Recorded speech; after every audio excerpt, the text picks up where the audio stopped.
Selamat siang Tribuners, jumpa lagi bersama dengan saya Mutiara dalam tayangan berita selebritis. Kami akan menyajikan informasi menarik dan terupdate seputar selebritis tanah air untuk Anda. Dan inilah berita selebritis selengkapnya. Berita pertama datang dari selebgram Medina Zain laporkan suami ke polisi. Selebgram Medina Zain melaporkan suaminya yakni Lukman Azhari ke Polresta Bandung, Jawa Barat. Laporan itu diajukan oleh Medina Zain pada Sabtu 23 April 2022 lalu. Medina Zain melaporkan Lukman atas dugaan kekerasan dalam rumah tangga atau KDRT. Razman selaku kuasa hukumnya mengatakan Medina mengalami dugaan KDRT di sebuah hotel di Jalan Braga nomor 10, Kelurahan Kecamatan Sumur Bandung, Kota Bandung pada Sabtu 23 April 2022 pukul 7:30 waktu Indonesia Barat. Razman menambahkan Medina mempunyai sejumlah bukti bahwa dirinya mendapatkan perlakuan KDRT dari suaminya.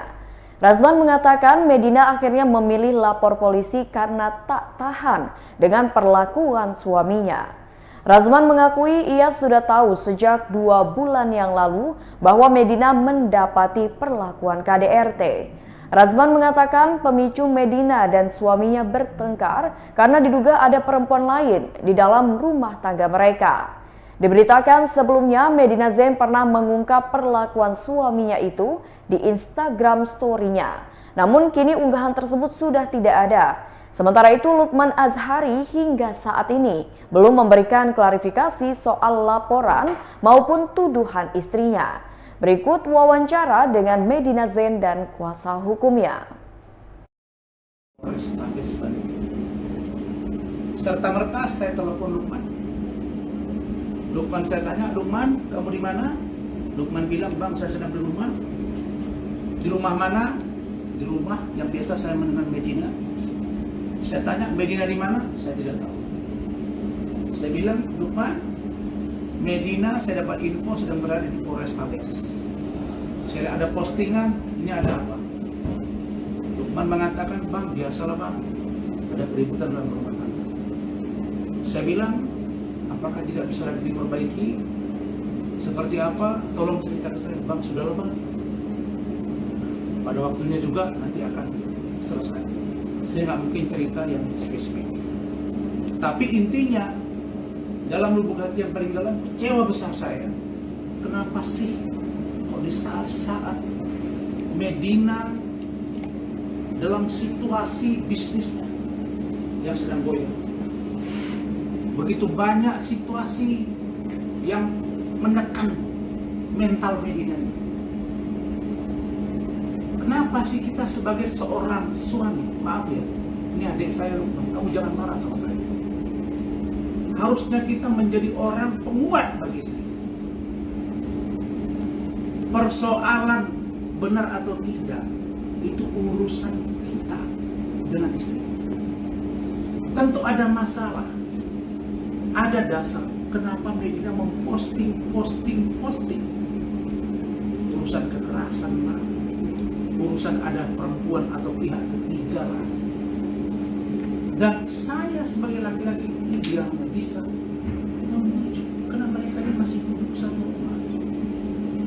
Tapi tentu ada yang mendasari Medina sehingga akhirnya respon ini dapat kita lakukan. Ini saya jelaskan supaya kalian paham. Jangan nanti dikira Medina ini melakukan sikap yang sangat keras, kasar, bejat kepada suami. Padahal orang tidak tahu di balik ini semua Medi banyak bercerita tentang saya. Nah, karena itu saudara-saudara sekalian, saya masuk pada pokok masalah. Bahwa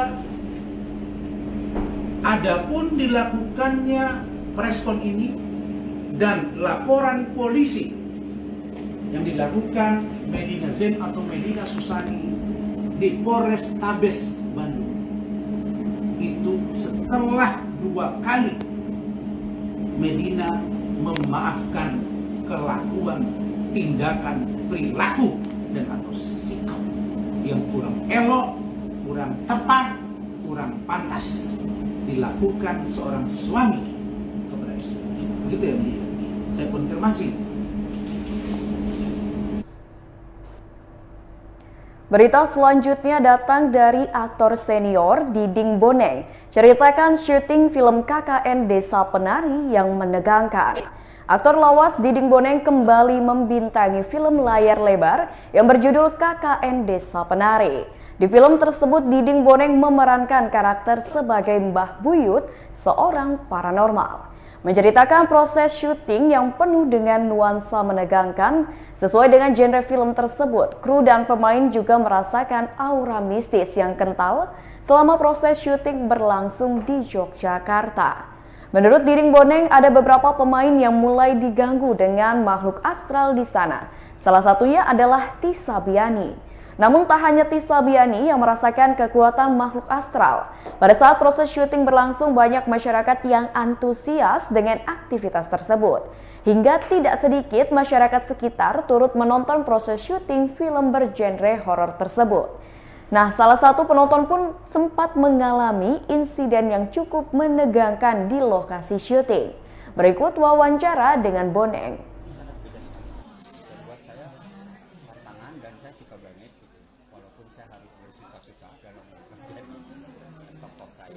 Yang mana saya harus menggunakan aksen-aksen Jawa Timuran yang jujur saya sangat buat saya agak asing gitu, karena saya asing di Jakarta gitu, jadi harus masuk ke peran-peran seperti itu. Namun alhamdulillah berkat bantuan teman-teman tim di KKN termasuk dari Pak Awi dengan stafnya, saya merasa terbantu. Ya mudah-mudahan gitu, para penonton nanti, para peminat-peminat film bisa menerima atau bisa apa ya, memaklumi atau berbahagia lah dengan menonton KKN Desa Penari. Dan saya kira harus nonton karena ini satu-satunya film yang sangat berbeda untuk karakter saya. Itu saja. Kalau misalnya untuk kesulitan sendiri selain masalah aksen ke Jawa Timuran, apalagi? Saya kira kalau masalah lokasi atau apa, saya nggak terlalu masalah sama saya karena saya terbiasa yang namanya syuting di hutan itu hampir setiap film saya di hutan-hutan gitu. Cuma ya ada yang buat saya tantangan menarik ya tadi saya. Berita selanjutnya datang dari Iklim Hakim, ungkap alasan berhenti jadi asisten pribadi Hotman Paris. Mantan asisten pribadi Hotman Paris yakni Iklim Hakim menjadi sorotan publik. Pasalnya Iklim Hakim diisukan mendapatkan perlakuan tidak mengenakan saat bekerja dengan pengacara kondang tersebut hingga dirinya memutuskan untuk berhenti bekerja. Iklim Hakim mengungkapkan bahwa awal mula dirinya bisa bertemu hingga bekerja dengan Hotman Paris karena ketidaksengajaan. Kemudian Iklim Hakim pun mulai bekerja dengan Hotman Paris awal tahun ini. Belum sampai 2 bulan bekerja, Iklim Hakim memilih hengkang sebagai asisten pribadi Hotman Paris karena mengalami kejadian yang tidak menyenangkan. Bahkan Iklim Hakim mengaku menyesal pernah mencicipi karir sebagai asisten pribadi Hotman Paris. Hal tersebut karena Iklim Hakim merasa sangat tersakiti secara mental. Berikut wawancara dengan Iklim Hakim. Ya memang seperti itu adanya. Saya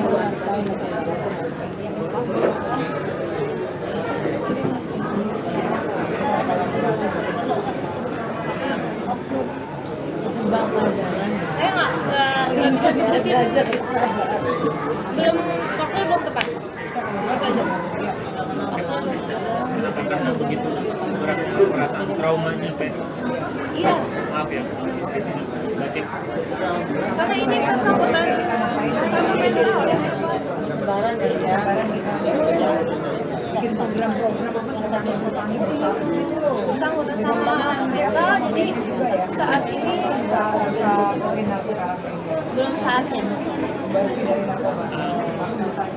maaf ya, fisik kan sering berulang-ulang makanya Atau mungkin verbal secara verbal atau verbal juga atau gimana?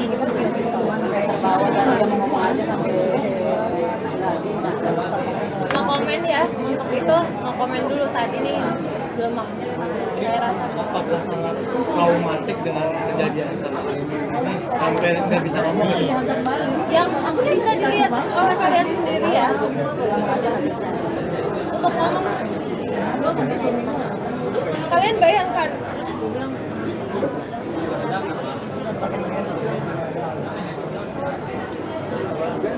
Mungkin udah dulu kali ya. Punya kejadian apa sih yang akhirnya nggak bisa ngomong dan traumatik? Punya kejadian seperti apa? Berita selanjutnya datang dari Biowan, ceritakan tantangannya syuting berbahasa Jawa. Tantangan berat harus dilalui oleh Biowan saat menerima tawaran bermain di film Sri Mulat Hil Yang Mustahil, menjadi karakter gepeng anggota grup lawak legenda Sri Mulat. Mengapa tidak, Biowan harus mengalami karakter gepeng yang sudah tiada. Ia pun kesulitan untuk bisa mendekati sosok yang ia perankan. Bagi pria 24 tahun itu, mendalami komedi khas ala Sri Mulat tidak mudah. Karena para personil grup lawak itu candaannya sungguh khas. Belum lagi Biowan harus melakoni komedi dengan berbahasa Jawa yang memang digunakan anggota Sri Mulat ketika mentas di daerah. Menurut pria kelahiran Palu 1 Januari 1998 tersebut, bahasa Jawa terus berevolusi sehingga perlu pembelajaran lebih agar bisa melafalkannya. Oleh karena itu, Biowan pun harus mengikuti arahan dari sutradara dan pelatih bahasa Jawa agar bisa melafalkan bahasanya, supaya pesan yang disampaikan bisa sampai kepada penonton. Film Sri Mulat Hil Yang Mustahil akan tayang di bioskop pada 19 Mei 2022 mendatang. Sederet aktor dan artis Indonesia seperti Biowan, Ibnu Jamil, Teku Rifnu, Wikana, Morgan Oey, Erika Karlina, Zulfa Maharani, Dimas Anggara, dan masih banyak lainnya turut serta meramaikan film tersebut. Aku tidak bisa menghidupi lagi sosok legendaris ini. Aku lebih sedih di situ, kayak aku sudah dipercayakan tapi kenapa aku tidak bisa menghidupi lagi gitu. Sedihnya di situ. Dan ini otomatis akan jadi beban. Ini karakter yang paling effort yang lu lakuin sama lu main film? Iya, selama berapa tahun? Nah, 20 tahun. Selama 20 tahun gue syuting ini yang paling susah. Dan paling susah karena komedi juga ya gitu loh, kayak mungkin ketika drama atau apa gitu ya, kita tahu kita serius mengerjakan yang sesuatu yang serius, tapi ketika komedi dikerjakan secara serius, I think it's really different, it's you different, kayak di lokasi pun berbeda gitu. Karena yang kita punya itu tadi, kita semua ya, maksudnya di dalam produksi ini punya tanggung jawab yang besar untuk menghidupkan para legendaris. Nah kan kalau contoh konkretnya seperti apa? Kalau misalkan komedi di tongkrongan kan lebih gampang ya kita untuk komedi di nah tapi kalau lu mengaplikasikan komedi di nama bapak ya. Gitu kan, itu kan komedi tongkrongan ya kan, itu kan komedi tongkrongan gitu. Tapi kan kalau semua kan enggak, mereka menciptakan komedi-komedi yang ciri khas mereka sendiri dan dari seninya. Dari seninya mereka menciptakan komedian ini gitu. Salah ngomong misalnya Jabawane gitu misalnya, kayak gitu itu kan sebenarnya ada alasannya semua gitu. Jadi kayak ketika kita kulik itu dan kayak wow, kita tahu oh ternyata ini sumber komedinya dan lain-lain, itu membuat kita merasa lebih bertanggung jawab atas jokesnya atau bangalannya dan lain-lain. Jadi kita benar-benar menjaga itu. Komedi menggunakan bahasa Jawa sesulit apa, Bio? Ya sangat sulit ya. Karena bahasa Jawa berbeda sangat banget. Berita selanjutnya datang dari Barbie Kumalasari, ikut serta dalam kampanye yang diadakan oleh Sunan Kalijaga. Hari Kartini yang jatuh pada 21 April merupakan wujud penghormatan atas jasa Raden Ajeng Kartini dalam memperjuangkan hak-hak perempuan terutama di bidang pendidikan. Dalam bentuk memperingati Hari Kartini tersebut, pengacara Sunan Kalijaga mengumumkan kampanye dan kegiatan untuk memperjuangkan harkat serta martabat wanita Indonesia. Sebagai pengacara yang memiliki banyak klien wanita korban tindak asusila, sudah selayaknya Sunan Kalijaga merasa memiliki kewajiban untuk melindungi harkat dan martabat wanita. Rasa syukur pun dihaturkan Sunan Kalijaga karena kampanye dan kegiatannya didukung oleh Ibu Ketua MPR RI yaitu Dewi Bambang Susatyo. Dalam kampanye dan kegiatan tersebut, Sunan Kalijaga pun mengikut sertakan beberapa artis Barbie Kumalasari salah satunya mengungkapkan bahwa dirinya sebagai public figure sangat mendukung kegiatan yang memperjuangkan harkat dan menjaga harkat dan martabat sebagai wanita Indonesia. Jadi saya perkenalkan di sini ada wanita-wanita hebat yang kebetulan juga mendukung para wanita Indonesia yang menjadi korban, baik itu korban kekerasan wanita, baik itu korban pelecehan dan juga korban eksploitasi. Di sini sebelah kiri saya ada Ibu Mikeron, beliau mewakili Sri Kandi Pemuda Pancasila, ya. Ada Barbie Kumalasari, beliau juga seorang artis, public figure dan juga seorang pengacara wanita. Di sini ada Ibu Noni, ya, yang mewakili apa Bu?